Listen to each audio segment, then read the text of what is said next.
The Binding of Isaac is a fantastic roguelike experience. In my honest opinion, arguably one of the best roguelike, full stop. But, as we all know, nothing is perfect. And for anyone that has played a good chunk of Isaac, probably knows that some parts of it are particularly rough around the edges. Let's leave it at that, at least. Happily, with the arrival of our Lord and Savior, that is repentance, many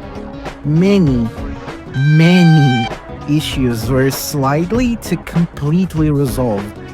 Despite that, however, the game does still have its issues, originated from repentance or not, and in my opinion, a relic of its old design philosophy that, I'll have it with some minor alterations, survived the purge was the curse system.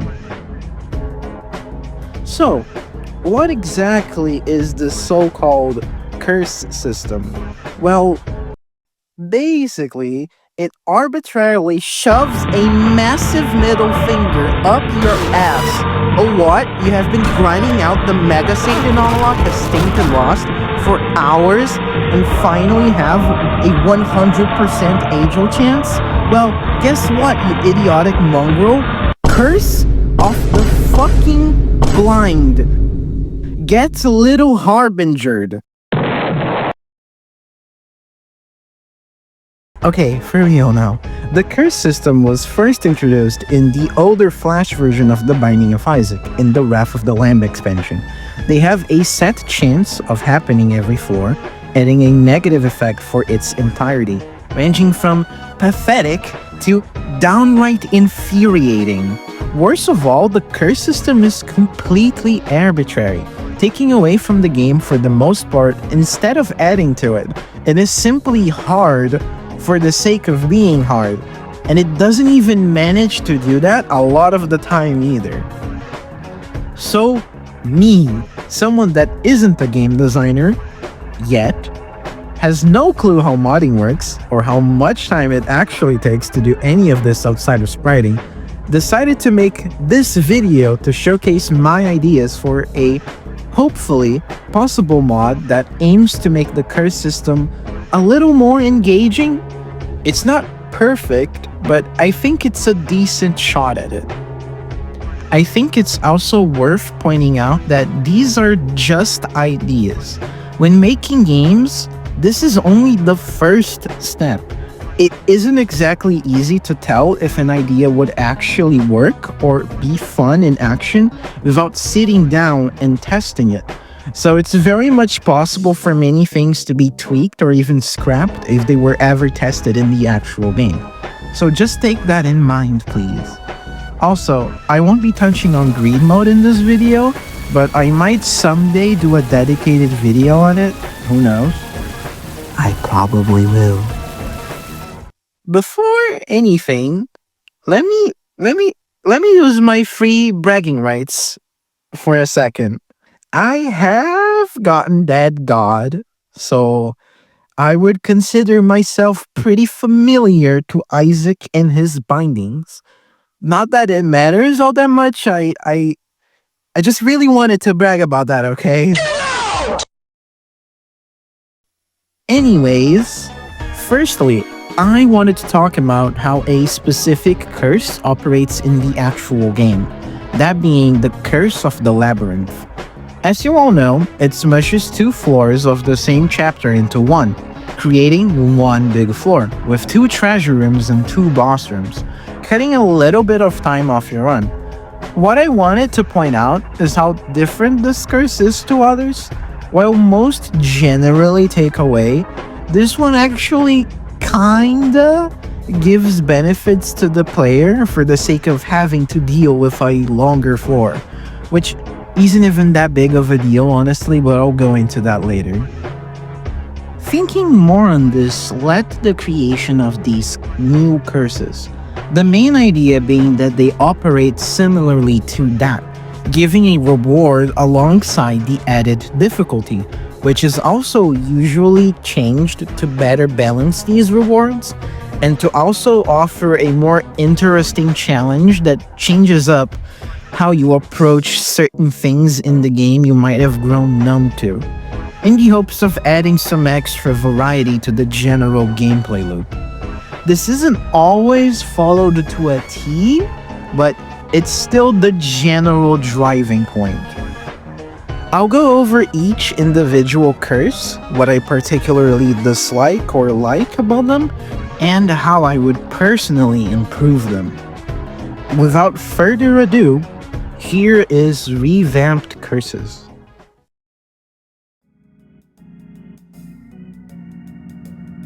So, going by order, first is... Curse of the Blind.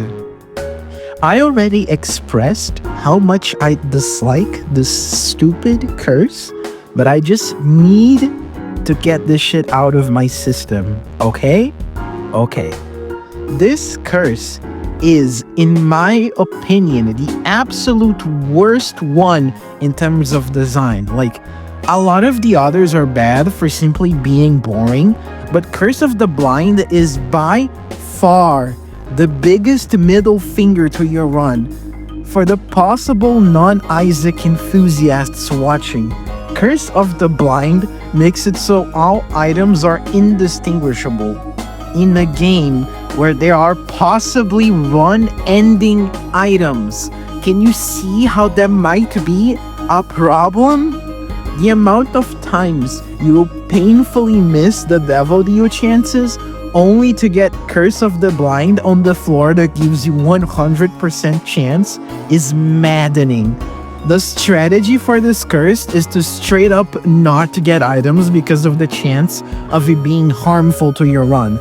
This curse literally does nothing but remove from the game.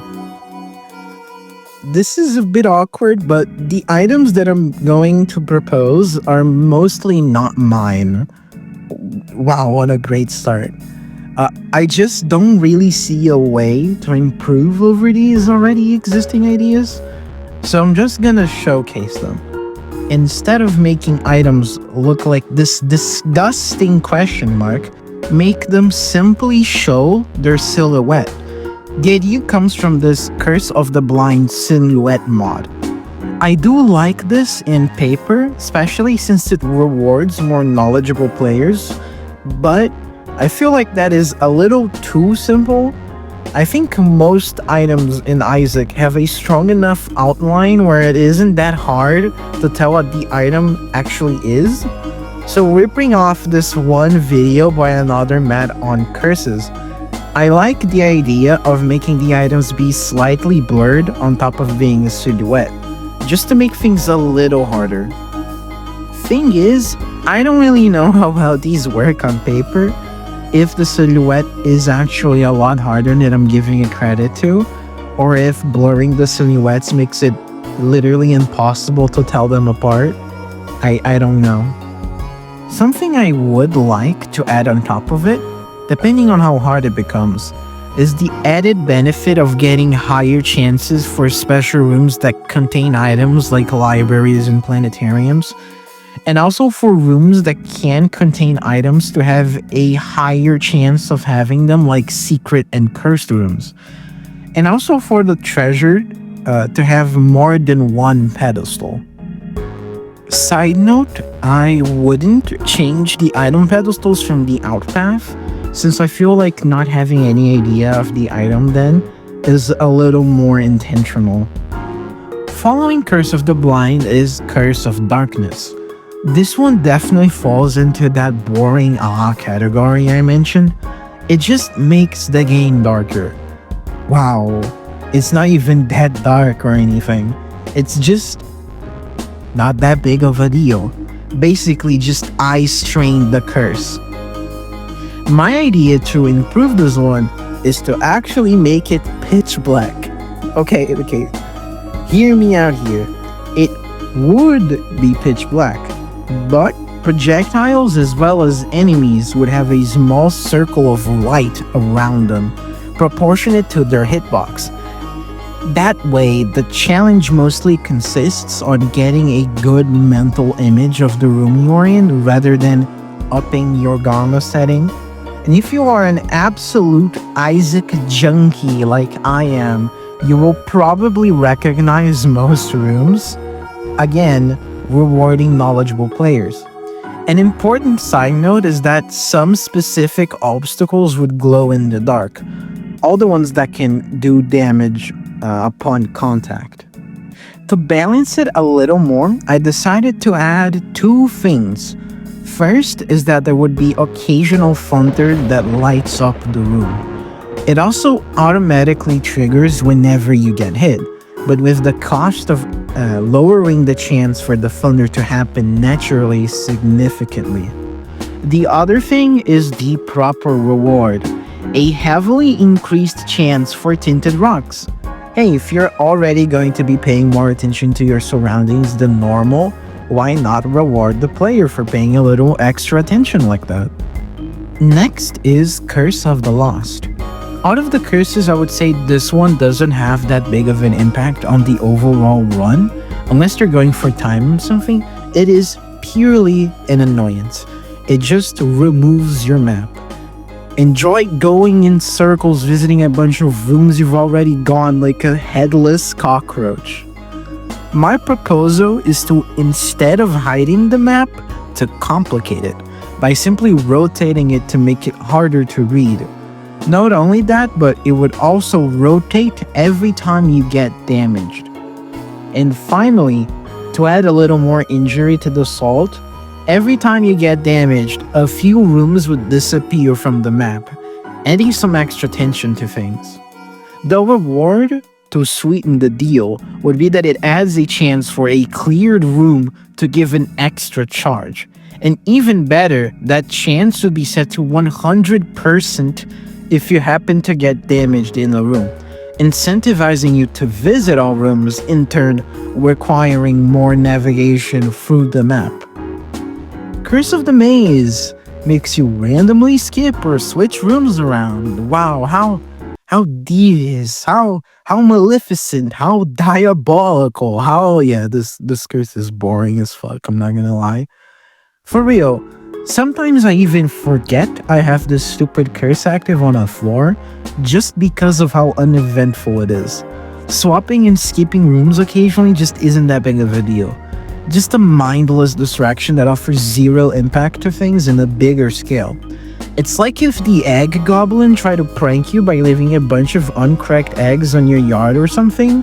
Like, I appreciate the intention, buddy, but please try harder next time. The idea here was actually proposed by a good friend of mine, Yolka, being that you would need to clear rooms as quick as possible to know where to go next.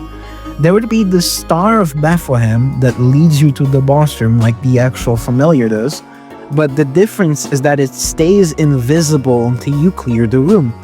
To complicate things, the map wouldn't display undiscovered rooms and would also replace all doors with the same sprite, and even add fake doors on walls that don't actually have them. Going to the incorrect door will teleport you to the right room, but will take away a certain amount of keys, proportionate to how many you have. That way the punishment isn't easily trivialized if you have too many, and also isn't overly punishing. Also, the star would always wait for you on the next room if it gets there first, in case you need like some time to pick up stuff from the room, and the speed of it could vary depending on the size of the room and maybe even its difficulty. It would also always catch up to you no matter what. You can't be too ahead of it or anything.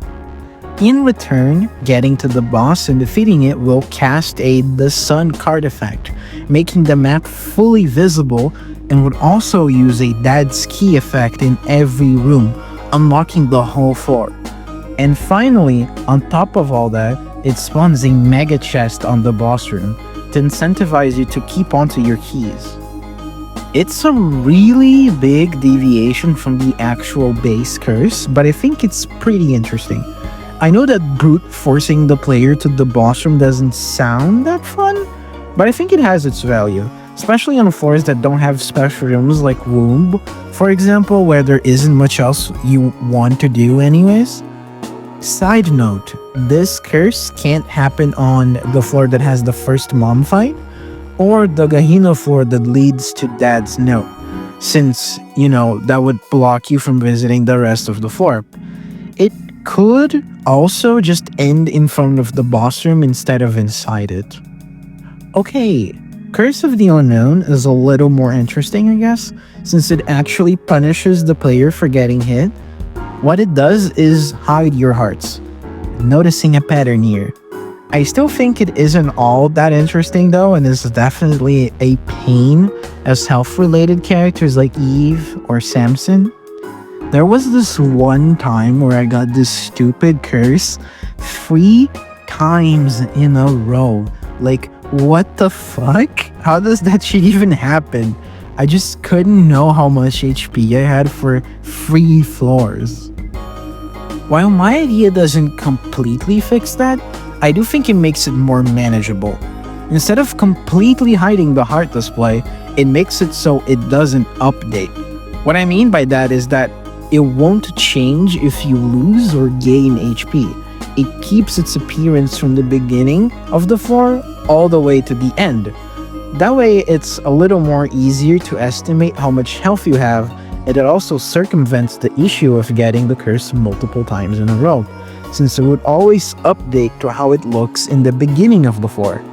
The reward here is that the pickup room rewards would be boosted in value and amount, and there would even be a small chance for the rewards to be doubled. However, I would say that even then, it's pretty whatever for the most part, so I decided to go one step further and to apply the same effect to the pickup display, meaning you wouldn't know how many bombs, keys, and coins you have exactly too.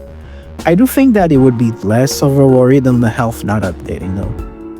I actually have another idea to make it a little extra challenging, since I still feel like it can be pretty whatever, but I am a little on the fence about it, so it would probably be a toggleable thing. Basically, all pickups would be replaced by question marks, making them indistinguishable. I know that sounds like Curse of the Blind all over again, but in this case, there would be a plethora of ways to tell them apart or to guess what they could be. Firstly, you could tell them apart by context. If you blow up a blue fire and it drops something, you know it is in fact a soul heart. Not only that, but they would also keep their animations and supplementary visual effects, meaning you can tell hearts apart from other pickups, for example, since those have a throbbing effect. Most importantly though is their sound. I really like this since it makes it so you need to pay attention to things you would otherwise ignore to deduce what the pickups are. But on the other hand, I do fear it might just take away more than add, especially for a character like Tainted Cain. In that case, by the way, the pickups would still show up in the crafting line. There would be more pickups to mess around with than normal, but I can see how it could be overly annoying. Side note, active pickups like cards and pills wouldn't have their names on display, but would still have their descriptions. I think that would be an interesting test of your knowledge of things in a fun way, more so for tarot cards. Now it's time for the big boy, Curse of the Labyrinth. This curse definitely has the biggest overhaul and has the most impact on any given run. I already went over what it does, so let me talk on my ideas for it. You might want to sit down because this one is pretty extensive. So, it would still mix up both floors and would still be just as big, but my main idea was that I thought it would be interesting if the philosophy behind this curse was to increase the price or challenge of everything, but in turn make everything worth more alongside that. And this applies to basically every room type.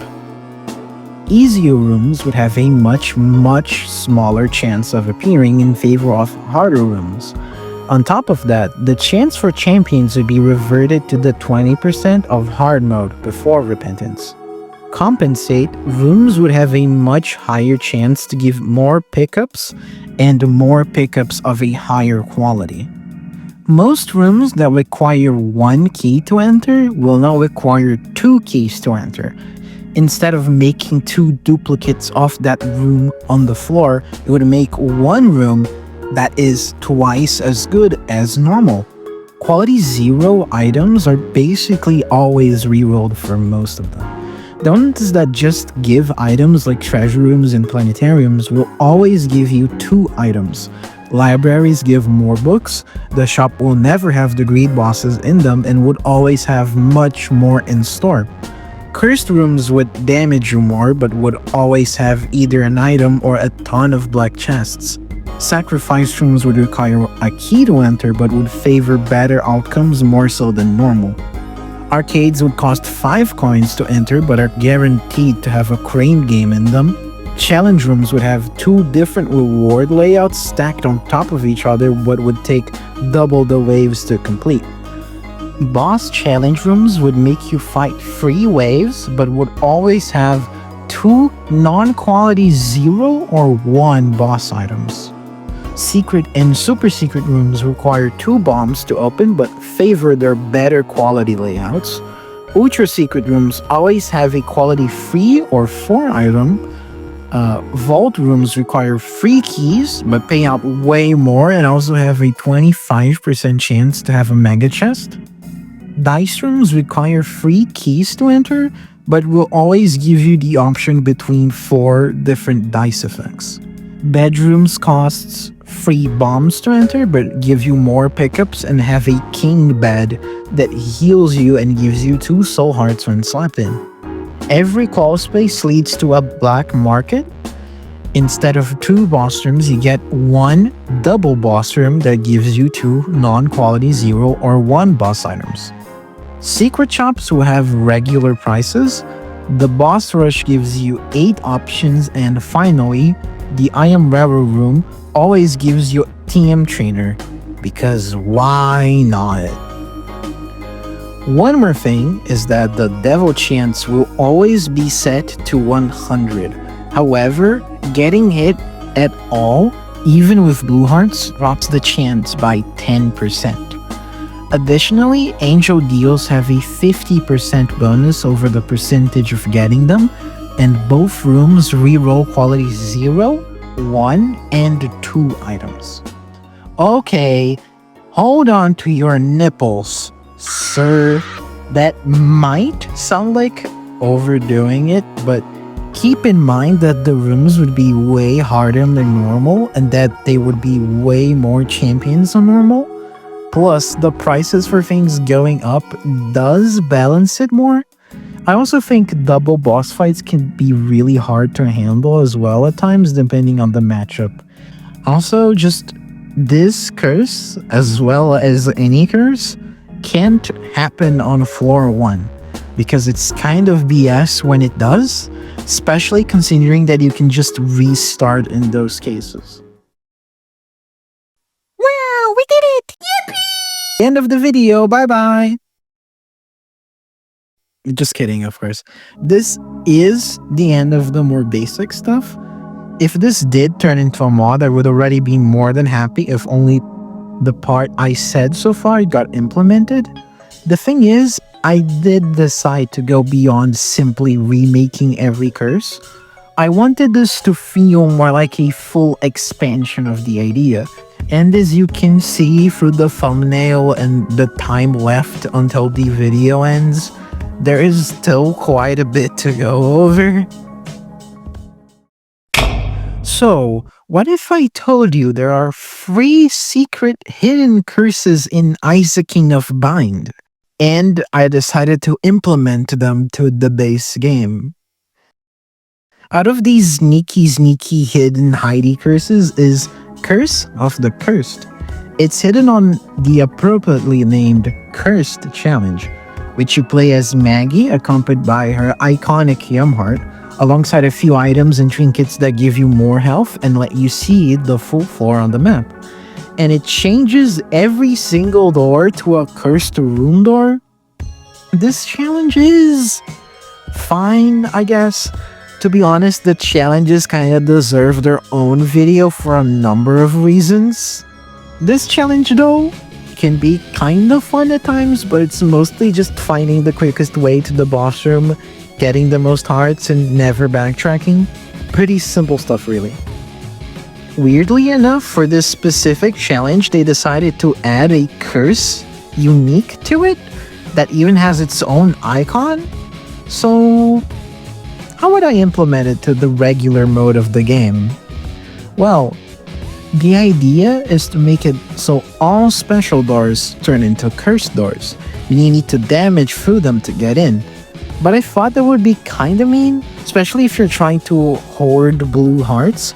So to compensate, these wouldn't be your regular, normie, boring, smelly, annoying, idiotic piece of shit, bitch-ass cursed room doors.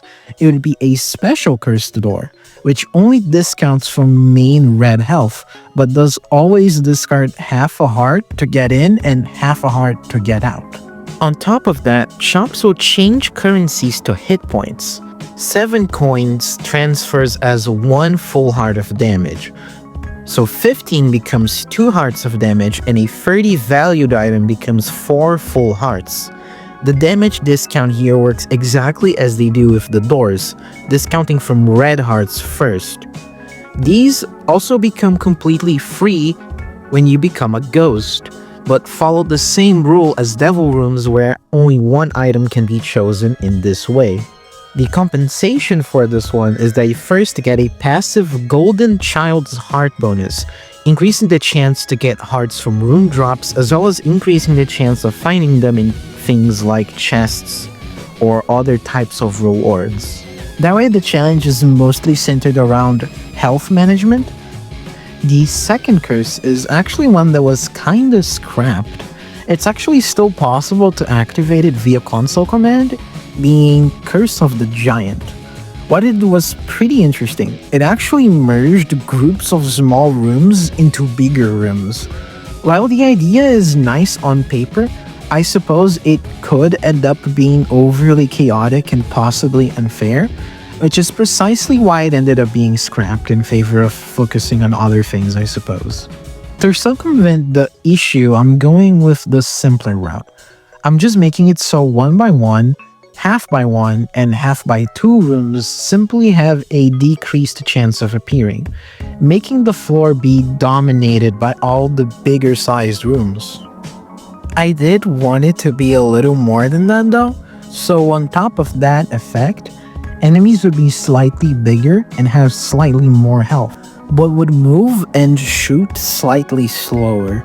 Just to change it up a little, their pitch would also be a little decreased for the silly funny ha-has, and to compensate, these enemies would have a small chance to drop pickups upon death.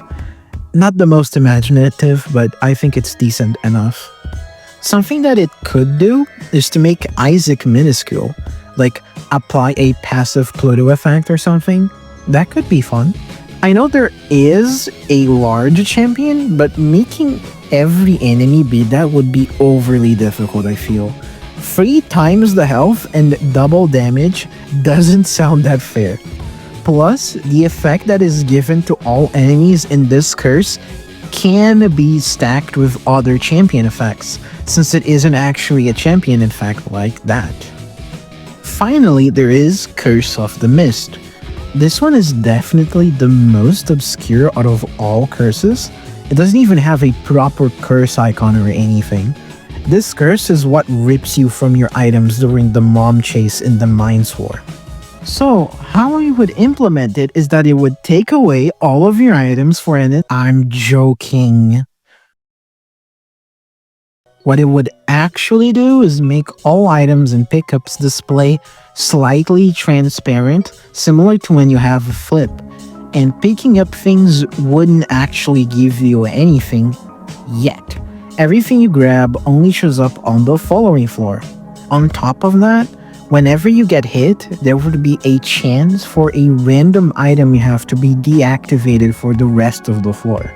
Wow, Franks, that sounds like dog shit. I know, And to make up for it, you would passively have the effect of item pedestals alternating between two options, as well as the options item that gives you two choices for room rewards.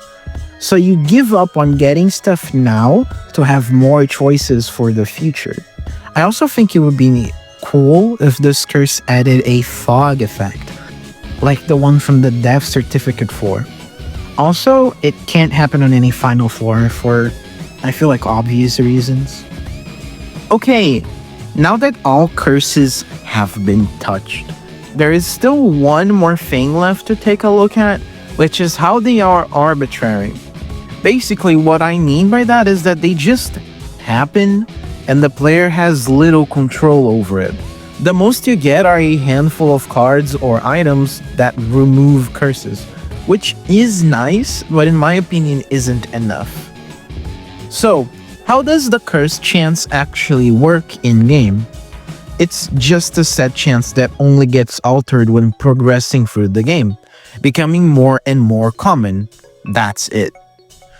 Okay then, let's add another factor to the curse chance that is more manageable and flexible, the luck stat. So basically, the formula would look something like this. It means that for every 1 luck, 1/10 of the base chance is removed. And to be a little more specific, the number pulled from the luck stat would actually be an average between players, counting stuff like Jacob and Esau as different players, for example, since both have their own luck stat. I hope that makes sense. Not beating the nerd allegations with this one, I am aware. But don't fret, my hyperfixation gets a lot worse. I made a whole ass graph for this motherfucking bitch. The graph can be divided into two main roles. One for the highest value possible for the curse chance in normal mode, that being after you beat Isaac, and the other for the same but in hard mode. The columns are divided by the number the average luck stat is. So for example, if you have -2 luck on top of the base curse chance for approximately 33% in hard mode, that gives you the resulting chance of approximately 39%. Yes, you heard me right. Having negative luck actually increases the curse chance. That -2 luck example is actually the starting luck stat for Keeper and Tainted Keeper, by the way. But yes, the opposite is equally true. Having high luck does subtract from the chance. Because 1 point translates to 1/10 of the base curse chance, to completely nullify the chance, you need exactly 10 luck. Which is a pretty big game changer for Lost and Tainted Lost, because of the perfection trinket, meaning those two practically won't get them for the most part. I think that the strategy of increasing the curse chance is a valid one, because of all the possible benefits curses can give you. Also, the curse chance would have its own little display next to the stats if you want to keep track of it. You can wake up now, yeah, rise and shine, bucko. Because I'm not done yet. You know what's better than 1 curse? 2 curses. Okay, before you strap me to 2 conjoined wooden sticks and call me naughty words like Gardaloo, Cockalaroom, or God forbid, Cattywampus, let me rest my case. Because the curses have positive effects, I don't think the idea of stacking multiple curses on top of each other sounds that bad. I mean, imagine for example, Curse of the Mist plus Curse of the Labyrinth, giving you 2 choices for every item pedestal and pickup you find. Granted, you better have some keys on you since you aren't gonna pick them up on that floor, but still, think of the possibilities. Anyways, how would the chance for a given cursed floor to be doubled work? You didn't make another formula and another graph just for that, right? You fucking discombobulated maniac. So how the double curse chance is calculated is pretty similar to the standard curse chance. It's 1/10 of the base curse chance times the average luck stat between players times 2, turned negative.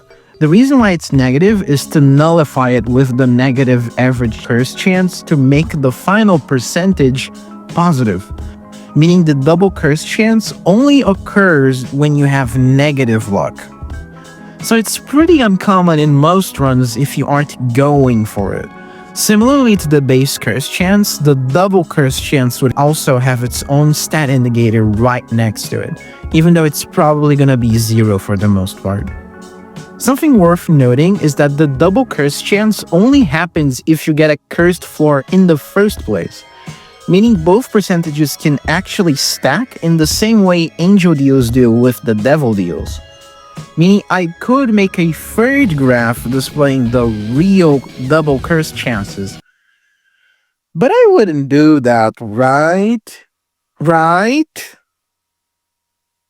Yeah, right, I got lazy. One small extra thing I also thought was worth implementing is to make it so fortune machines give you a random increase or decrease in luck stat when they give you a fortune. That way the function is more related to luck. Honestly, I tend to just ignore this machine altogether because I simply think that it's a waste of money. Unless I have a lot of it and desperately need soul hearts. But, I don't know, people sometimes use them for the soul hearts. I don't know how welcome this change really is, so feel free to tell me what you think about it. Another small and somewhat devious possible addition are cursed dimes. They have a purple tint over them and give you -2 luck when grabbed, but of course give you 10 coins. Try to pay attention to not get these. They are a little rare though. They have a 2% chance of appearing instead of a normal coin. Okay, I think that definitely helps with making curses a little less arbitrary, even if not by that much. Wow, that sounds pretty silly and goofy, frags. You could make a character out of it. Yeah, I know, right? Imaginary commenter in my desolate, empty head?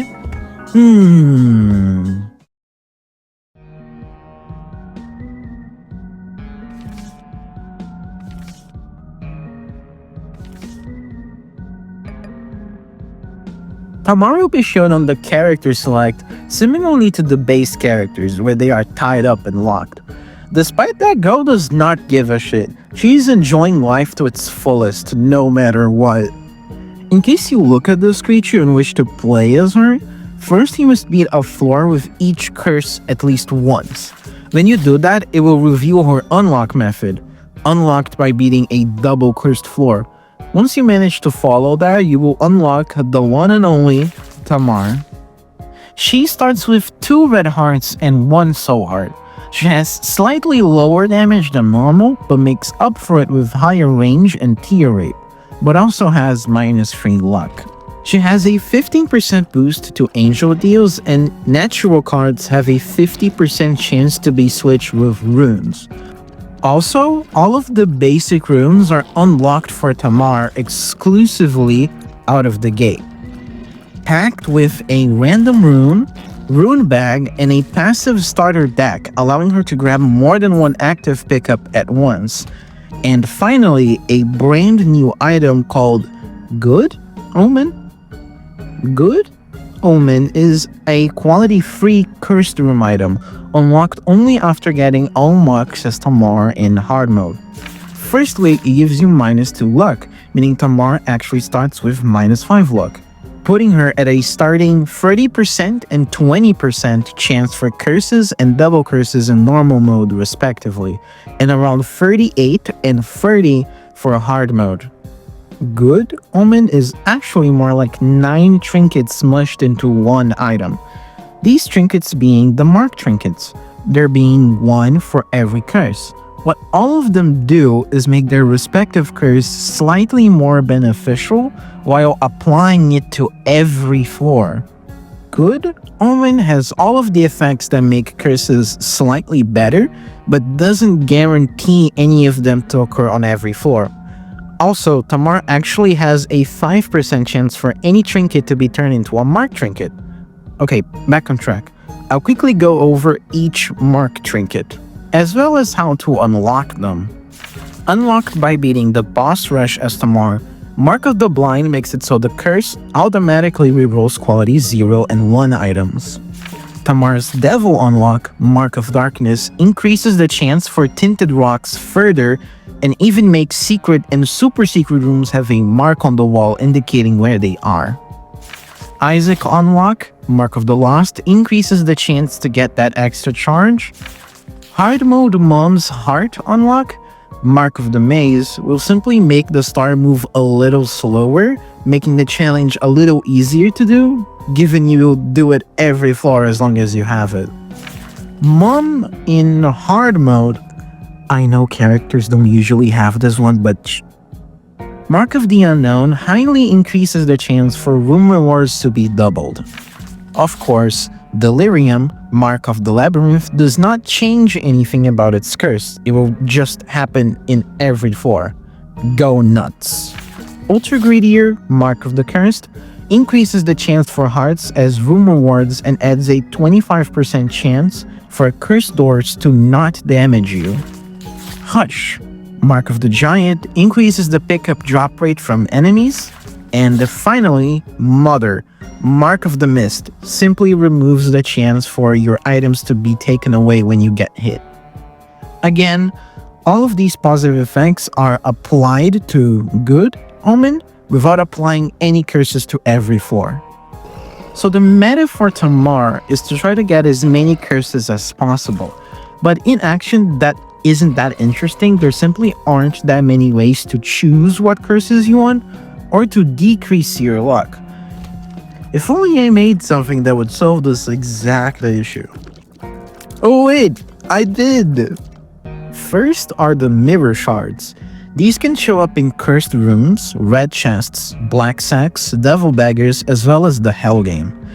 I imagine them being very common, like a 15 to 20% chance.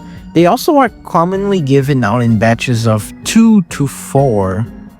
On use, this will have an effect similar to Dull Razor, faking a hit, possibly activating any item that does anything upon taking damage, waiting a few seconds of invisibility frames too, but at the cost of minus 0.25 luck. They also give you 0.2 damage. They are mirrors after all, it's bad luck to break them.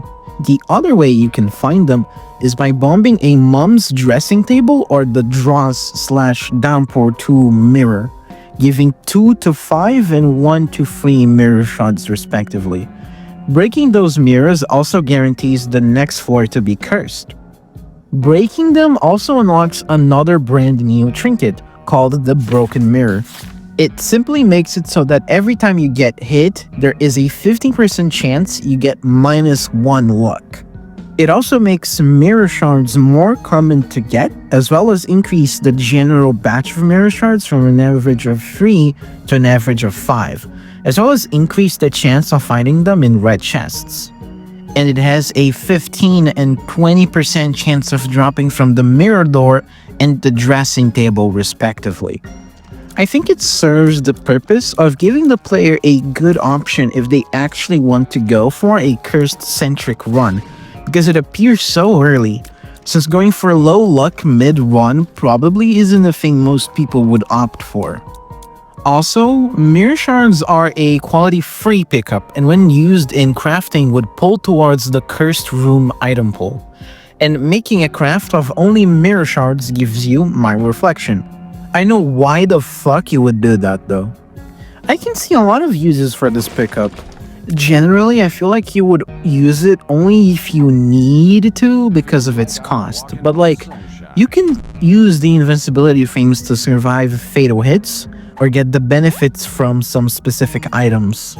Or maybe you're playing as Eve, Samson, or even Tainted Maggie, where a Dull Razor effect whenever you want can be pretty handy. And of course, for Tamar, it gives her an extra way to decrease her luck stat further, meaning going to cursed rooms is generally a good idea since you have good chances of finding them there. Maybe even keep onto a mirror shard to save up on a hit point for the next cursed room you find.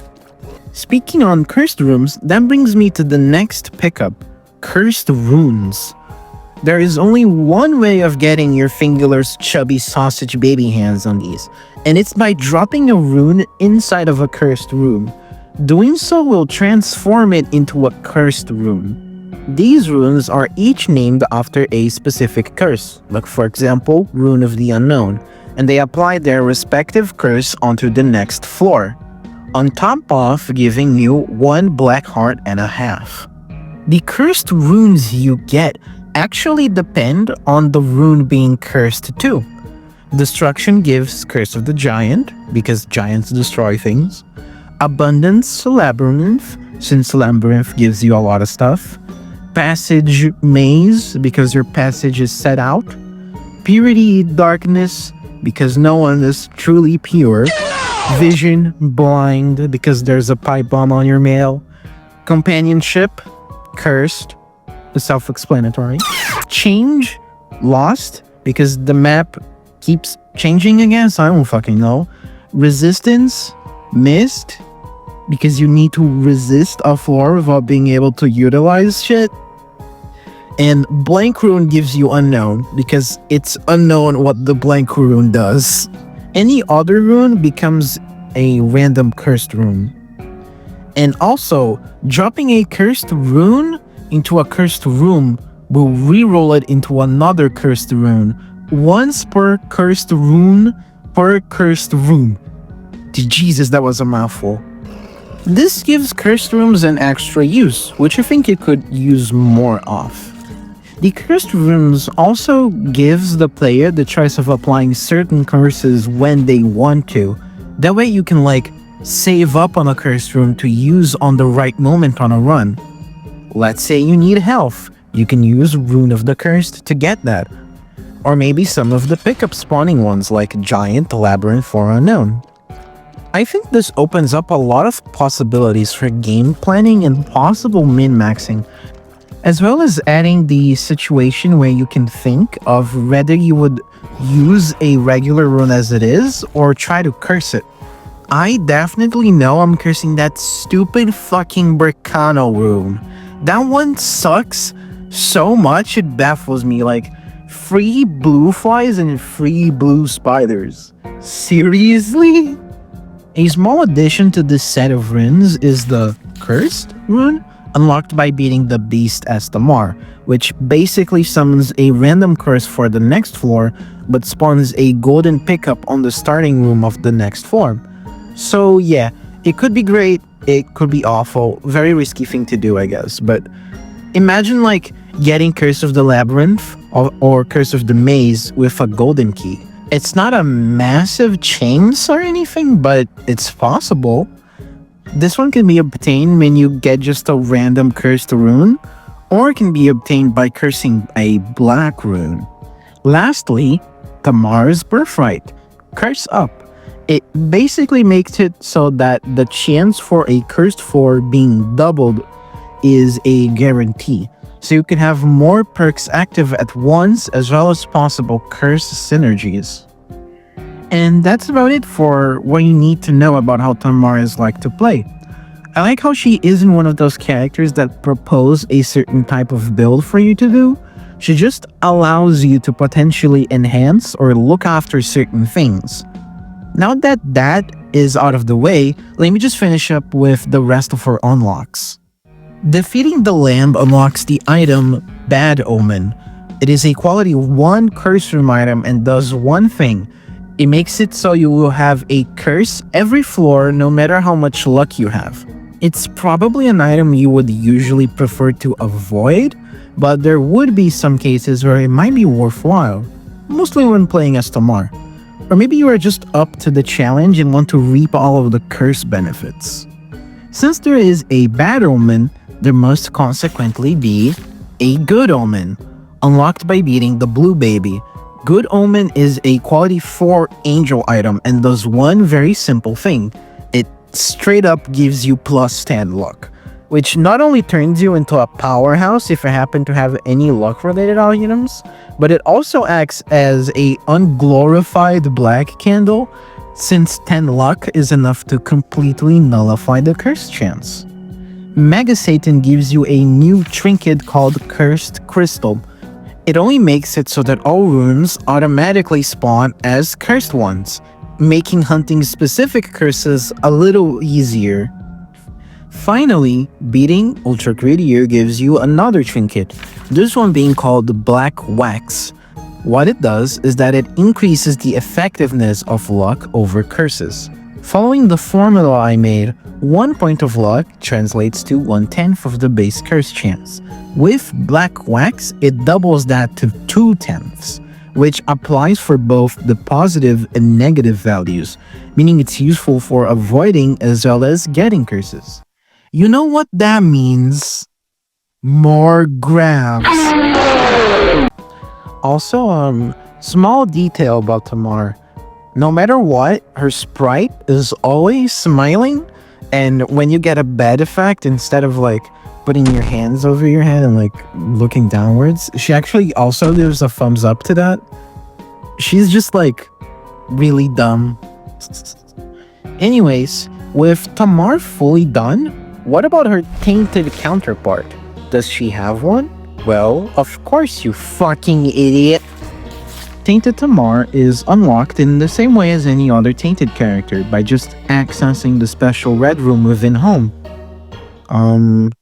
Tamar? Are you doing alright? You look a little down? Everything okay? Okay then. Tainted Tamar starts with 1 red heart and 2 black hearts. She has a damage multiplier but lower range and tier rate. So, what's Tainted Tamar's deal? Of course, she is still built around curses, but the whole luck-based thing is kind of thrown out the window and becomes a lot less prevalent. Her little blurb on the character select says, "Pick your poison." Essentially, when playing as Tainted Tamar, every single floor will always have 2 curses active, with your double curse chance being applied to make a triple cursed floor. However, she does not start with the good Omen item, or anything that boosts the curse's rewards. But as a payoff, you have a lot more control over what curses you want than with Tamar, thanks to 2 of her free starting items. The first of these is a pocket active item, Wishing Bone. When held by Tamar, it requires 4 charges to use, and its effect depends on the room you are on. What do you mean Wishing Bone is a trinket? On the starting room, it will turn gold, and if charged will release a light blue aura. In this state, the item is called Hallowed Bone. Using it will allow you to remove one of the curses of your choosing from the floor. So if you happen to cross one you don't want, just get rid of it. But what if you don't have the charge or want to get rid of more than one? Well, in that case, you're able to use the item even if it isn't charged, costing you 2 broken hearts instead. When inside a boss room, even when you haven't cleared it yet, the item becomes the Cursed Bone, turning black and emanating a purple aura if charged. Using it will increase the maximum amount of curses for the following floor, and if you don't have the charge for it, you can get rid of one of your broken hearts to charge it. Okay, now that we have finally reached this point, I think that a more in-depth explanation of how curse summoning works is needed. In the game, the maximum amount of curses you can have is 2, one being the default amount with an extra one determined by the double curse chance. What Cursed Bone does is increase the default amount. So, how does this work with cursed runes?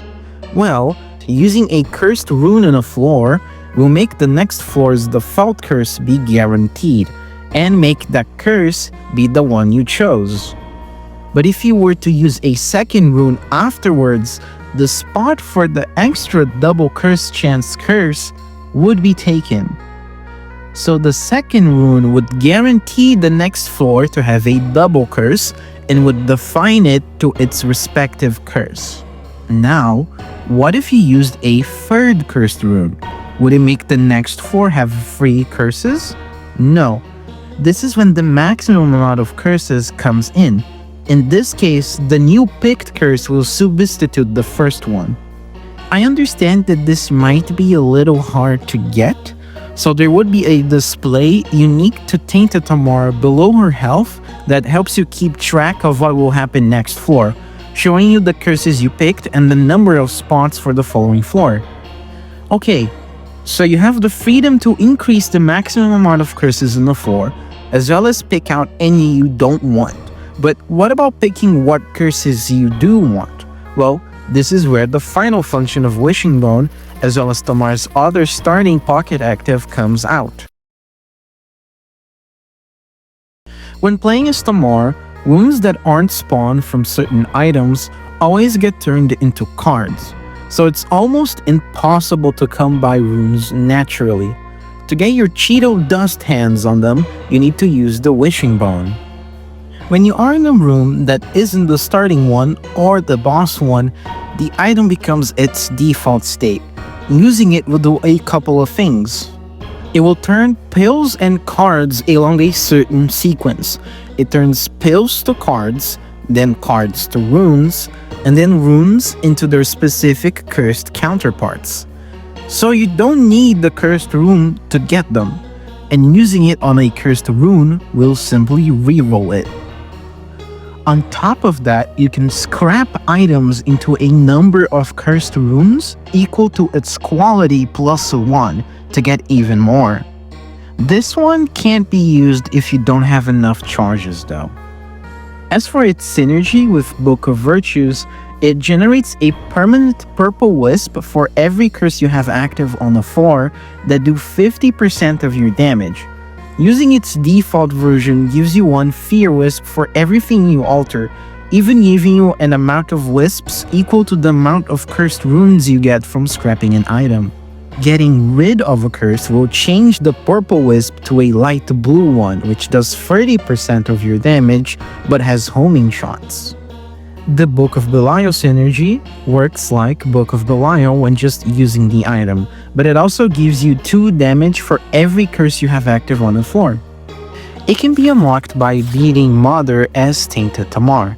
Being a quality 2 Cursed Room active item, it works basically the same as with Tainted Tamar, only without the ability to mess around with broken hearts. So picking out curses with the Wishing Bone is pretty easy. But what if you want to carry more stuff around? That's where the other pocket active comes in, Tamar's Bag. Tamar's Bag does one very simple thing. It stores active pickups you happen to find. It actually occupies your regular card spot. It works very similar to the jar. It would have a display similar to Bag of Crafting. You can switch between the selected pickup and use it. Holding it will drop everything that is inside. It starts with 4 slots, but this can actually be increased. You gain an additional spot for every 2 heart containers you gain, so the maximum amount is 10 if you have all heart container spots filled. This opens up quite a few possibilities, as well as allow you to use the Wishing Bone more efficiently by putting everything in one room, as well as having the benefit of just being able to carry a large amount of cards at once. Its Book of Virtue synergy is that it creates a small weak card wisp for every card you use with the item, and the Book of Belial synergy makes it so that any rune you pick up gets turned into a cursed one. It can be unlocked for any character by beating Delirium as Tainted Tamar, being a quality 2 cursed room and shop item costing 10. The difference from how it works as Tamar is that its storage can't be increased, and it functions more like the jar, meaning you can't access the cards inside of it directly, and using the item always drops all of its insides. With all of this together, Tainted Tamar has a really big toolkit for messing around with curses. What I like is that you can try to come up with interesting curse synergies as well as just thinking when to use them more. There is still one more item she starts with though, Dead Omen. It gives you -1 luck for every broken heart you get. Very simple and straightforward. It's a quality 2 cursed room item. This one can be unlocked by beating Isaac, Blue Baby, Satan, and the Lamb. And when picked up as other characters, it gives you 2 broken hearts. Now that we covered all of the Omen items that are in Revamped Curses Plus, because all of them follow the clover motif, I thought it would only make sense to add in a transformation based on them. The Leprechaun. By getting only 2 clover items, it multiplies your luck stat by 2 and heavily increases the chance for gold rocks, as well as just spawn 20 coins around you. Also, for some reason, if you get this transformation as Tamar or Tainted Tamar, you look like this. I don't know why though. Anyways, one final thing. You can choose freely between the 9 curses, but I just thought that maybe, just maybe, it would be cool to have a couple more options. So I thought it would be nice to have the teeny tiny addition of doubling the curse mod by introducing reverse curses. The reversed curses, unlike what you might think, aren't like good or anything. They follow the same principles as the regular curses. It's similar to how reversed cards work. In the normal game, they have a third of a chance to substitute the regular counterpart when they happen naturally, but when playing as Tainted Tamar, they have an equal chance of appearing as the regular ones naturally. However, you need to unlock these first for every character by defeating the beast, since at first they are exclusive to Tainted Tamar. As for cursed runes, these do have their own. Whenever you drop a cursed rune on a cursed room, you will be able to reroll it twice instead of once. But the first reroll is always the reversed version of that rune. So it's not really a reroll, you're just reversing the cursed rune before rerolling it. That way you can have access to the normal and the reversed version. These also have their own mark trinkets as well. So I'll mention what they do alongside the curse. Oh, and to unlock them, you just need to unlock reversed curses for every character and have the regular counterpart also unlocked. So first is Curse of Eagle Eyes. It makes it so quality 3 and 4 items can't appear. Items are restricted to quality 0 through 2. However, every item pedestal cycles between 3 options, similarly to how they do with Tainted Isaac. It also lowers the chance to get certain special rooms like planetariums and libraries. This one is really simple, but I think it has a lot of synergy potential. The quality 3 and 4 band gets completely negated by other curse effects that enhance the chance for higher quality items to show up. Its mark trinket makes it so instead of completely banning, it switches it to a lowered chance of encountering high quality items. Next is the opposite of Curse of Darkness, Curse of Brightness. This will create a circle of light over you as well as every enemy, making it harder to tell what the enemies are and just disorienting you in general. The circle is always calculated based on the sprite, so you would still be able to notice when an enemy does a certain animation, on top of simply having the sound effects. Occasionally, the lights will fade away, letting you see things again. This effect always happens whenever you get hit. However, every time you do get hit, the chance for it to occasionally happen significantly gets lowered. The added benefit is that the whole map would be revealed right off the bat, and beating the boss would also activate the sun effect, fully healing you. It also just makes the game slightly brighter, just like the flashlight item does. The mark makes it so the effect of lowering the chance for things to clear up when you get hit not happen anymore, making the clearing effect more consistent. Afterwards comes Curse of the Found. It makes the map show you the locations of all special rooms. However, it does not show normal rooms or even uncleared ones, only the room you are on, so you need to use the special rooms to get an idea of where to go. An added benefit is that the map will also indicate the locations of all secret rooms, even the ultra secret one. And on top of that, there is a passive glass key effect as well as a 25% chance for cards to become key fragments. The biggest problem though is that getting hit has a 40% chance to remove one of the special rooms from the map. With its respective mark, that big problem will simply be nullified. Okay, Curse of the Corridor is kinda wacky. Remember the friendly and helpful purple star from Curse of the Maze? The one that guided you through all the way to the boss? Well, I don't know what happened.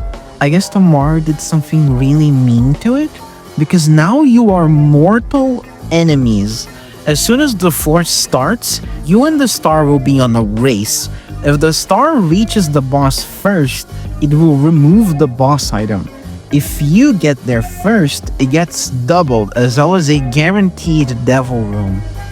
Not only that, but your position relative to the star also changes your circumstances on the floor. Being behind it will double the damage as if you were on a more advanced level, and room rewards would become a lot more scarce. The star also moves a little slower in this case, since it's so cocky, of course. However, if you are ahead, the star actually moves faster, and you get a passive Mask of Infamy effect on top of getting all room rewards better than normal and be doubled too. Getting hit also has an additional price in the race. It boosts the star forwards as well as laugh at you, so you must be quick but not reckless. The mark trinket would simply slow down the star a little bit more. Then, there is Curse of the Known. It will first make it so that there will be markings on the walls of the starting room containing items which can actually be found on that floor, but it won't tell you where they are from. On top of that, you would have a passive Guppy's Eye effect. The problem here is that rooms simply don't hand out any clear rewards, and pickups that naturally spawn in have a 25% chance to disappear. And also, all chests that spawn in will always be golden ones. If this curse is put with another one that happens to enhance clear rewards, then the rule of not giving them at all is bypassed, but the 25% chance for pickups to disappear would still be active. Nullifying that effect is also what the mark does, but it also drops the chance for pickups to disappear to 20%. Okay, now for the more complex one, Curse of the Compact. If Curse of the Labyrinth's idea was to make everything better but more costly, Compact does the opposite. Everything is more accessible, but everything is a little worse. The whole floor is smaller than usual. Regular rooms are easier, having no champions, but give out fewer rewards. Treasure rooms are free to enter, but have a 25% chance to reroll quality 3 and 4 items. The shop is also free, but it will usually have fewer options and just will be of a lower level. Planetariums have a way higher chance of appearing and require no keys, but will have the same effect as treasure rooms. Curse rooms won't have spikes, but will have a higher chance of containing little to nothing inside them.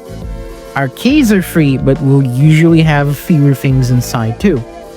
Challenge rooms would always be accessible, but would always have like 2 chests, either regular or red, with only 2 ways to go through. The boss challenges will never have a quality 3 or 4 item, but will always only have 1 wave to go through.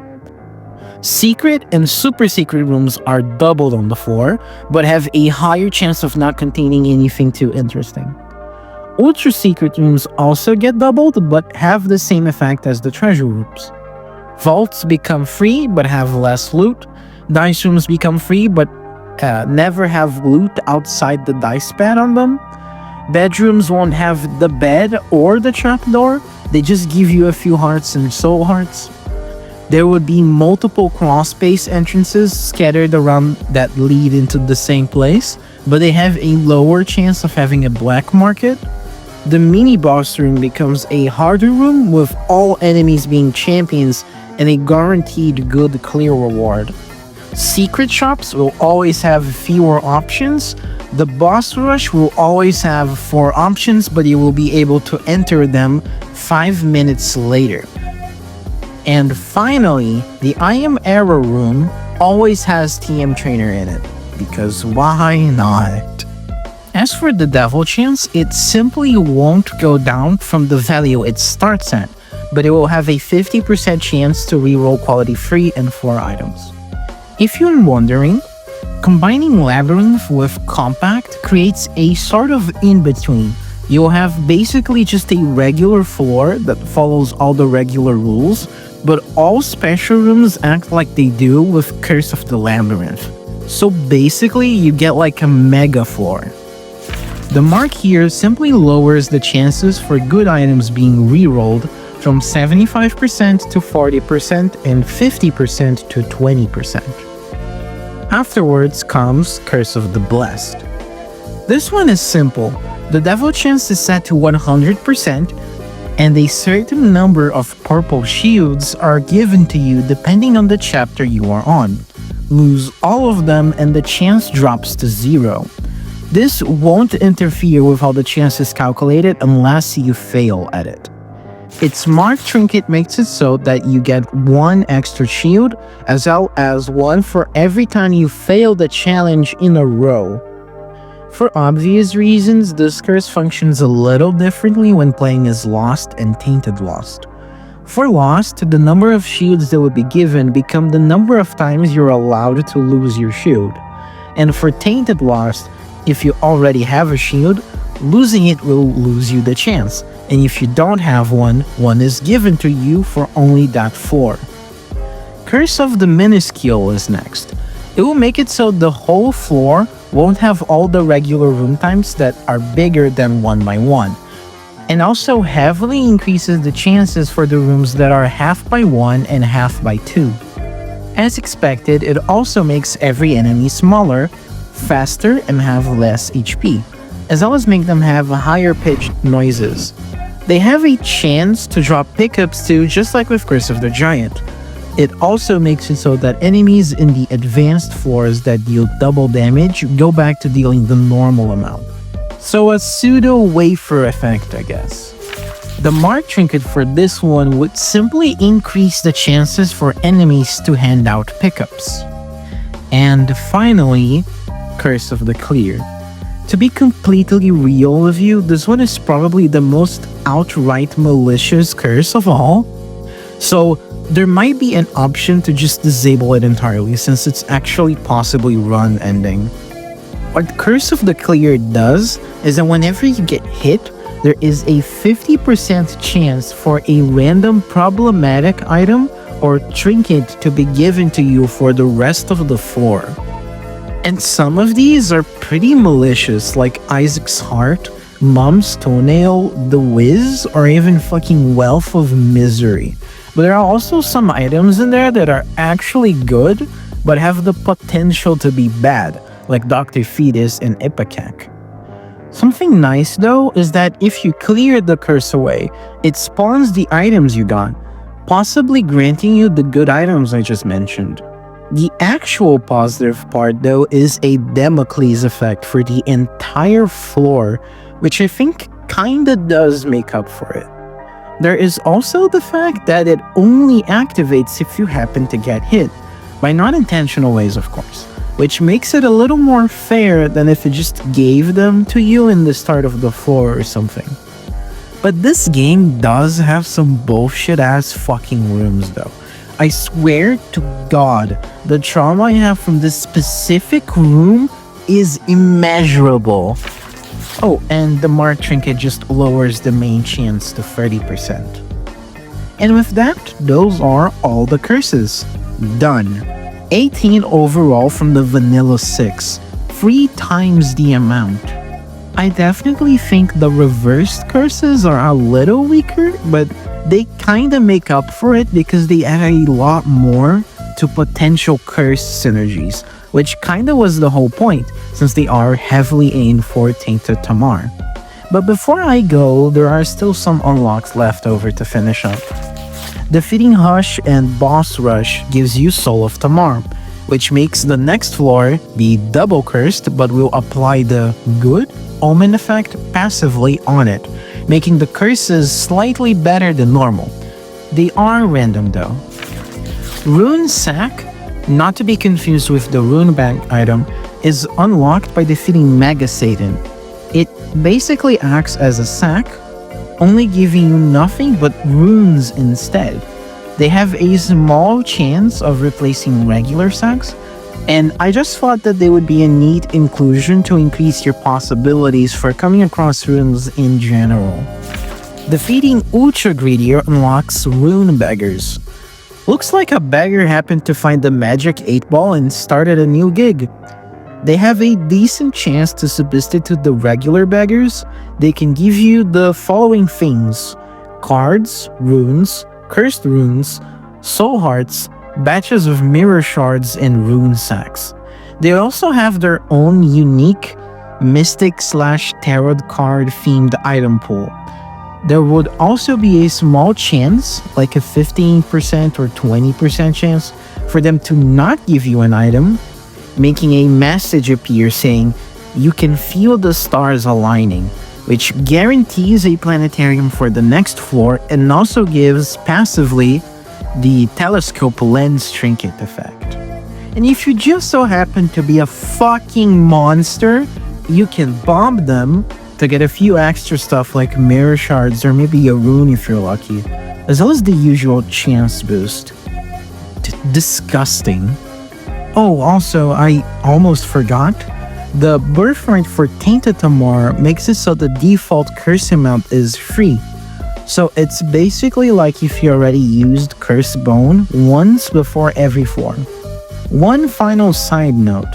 Tainted Tamar would have an effect on her which makes all her costumes become grayscaled. To go along with her theme, her tears would also be colored black.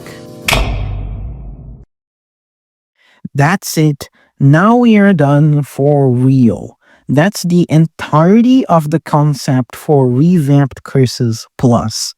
Let's take a look at the final tally. There are now 18 curses total, 5 new pickups, 21 trinkets, 6 new items, 1 new transformation, as well as all of the luck stat shenanigans, and finally, 2 new characters. And a total of 106 sprites, counting as files that aren't straight up just recolors. It's not supposed to revolutionize the game or something. I just wanted to change something that bothers me about the game and to expand on the idea. Coming up with all of this, as well as sitting down and spriting everything, was a really interesting experience, and I had a lot of fun with it. I never worked too much with pixel art before, so I definitely feel like this was a really worthwhile endeavor for that alone. I feel like I learned quite a bit. Before this video ends, I just wanted to give out a huge thanks. First to Edmund mcmillen, as well as everyone that worked on the game and all of its DLC. Isaac is definitely one of, if not my favorite game of all time. And even with its flaws, I can't help myself but love the silly game and its very unique charm. I would also like to thank the Isaac community and all of its massively talented creators. I definitely think that watching videos covering Isaac mods played a huge role on my interest in game design. I really wouldn't have been the same person without you, so thank you so much for playing such a big role in my life. Truly. Haha, you thought the video was over? No, there's another outro thing. So, I just wanted to talk about how I got Dead God, like the last few things, because it's just so ridiculous that I couldn't help myself but tell you. Basically, the final few things that were left were just getting items, and I needed the $100 the dollar bill that you get from the freaking slot machines that I never use. Birthright, which I never found. I know, not birthright, death certificate, which I never got, and a item which I didn't even fucking know existed called I can't believe it, it's not butterbean. It basically has a really small chance to substitute butterbean. It's not even that good. Like, what the fuck? But what happened is that first I was going to play greed mode as Kane to try to like have the best shot at possible of getting it. And just before like in the first few tries of this, like the second coin that I put into like the slot machine, it blows up and gives it to me. Like, what are the chances of that? Jesus. The second insane thing is for when I wanted to get the two last items, death certificate and the butter stupid bean thing. My plan was to just play as Tainted Eden until I got these at some point. I just like got that certificate and then got it. So what I did was just like I would just get in, take as much damage as I could, and just hope that I would get that certificate and not die. And then after just a few tries, this happened.